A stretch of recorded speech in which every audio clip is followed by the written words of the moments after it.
Ang Magnolia Chicken Templados ngayon ay syempre naghahanda para dito sa very crucial na naglaban kontra TNT Tropang Giga. Dahil kung sino man ang manalo dyan, malamang yun ang papasok dito sa twice to beat advantage. Samantala naman, itong Magnolia, yung management nila ay pinag-iisipan kung papasok pa sila sa isang trade. Dahil baka iyan daw ang maging solusyon dito sa nakikita nating biglang pag-i-struggle. Medyo mabigat kasi itong mga huling laban ng Magnolia di kontra Hinebra, NLEX at ngayon TNT. Kaya kinakailangan siguro ng Magnolia na gumawa ng trade para magkaroon ng additional na scoring options dito na magagamit nila. Kaya nga kinakailangan siguro kung ikaw ay Magnolia, siguraduhin mo na ito yung magagawa mo talaga. Ngayon kung sakasakali na itong Magnolia nga ay gumawa ng trade, ano naman kaya yung kanilang gagawin? Tingin ko ang Magnolia ang gagawin dito if ever ay baka kunin nila itong si Kyle Balungay mula sa Phoenix Jewel Masters o kaya naman baka ang kunin itong Magnolia Chicken Templados base dito sa mga sinasabi ng mga insiders ay ito namang magaling na player nitong NLEX Road Warriors na si Robert Bolick. Pero sa tingin ko mas likely ito si Kyle Balungay na mas madali nilang makukuha yan. At syempre, itong Phoenix medyo nag-struggle na yun financially. So baka yan ang gawin nila, kunin ito si Balungay. Alam natin si Balungay ay 6'7 yan, pwedeng power forward, pwedeng center. At iyan yung pwedeng ang magamit nila na pantapat dito sa iba pang mga magagaling na athletic players ng Hinebra at ng TNT.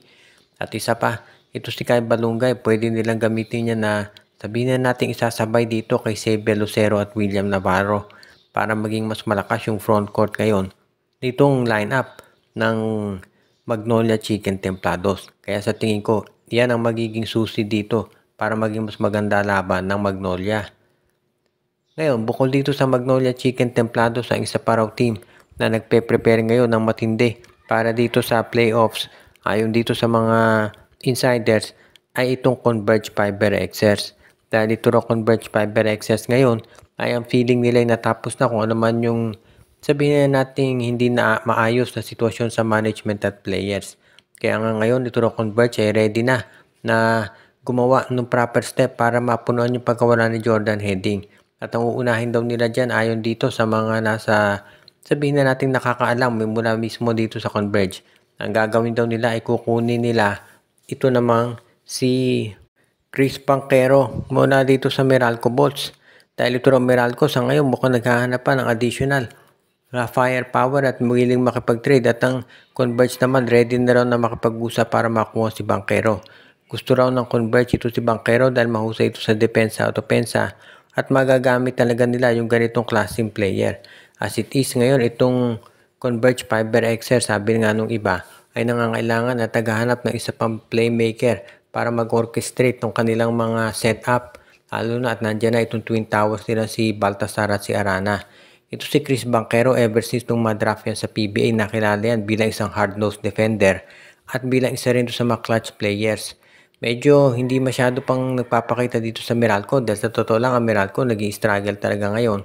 At syempre dito sa Converge kung mabibigyan siya ng minuto, abay dyan talaga lalabas yung galing nito si Chris Banchero. At yan naman talaga ang gustong gawin ngayon itong sabihin na natin na medyo nag-i-struggle din ang Converge Fiber Xers.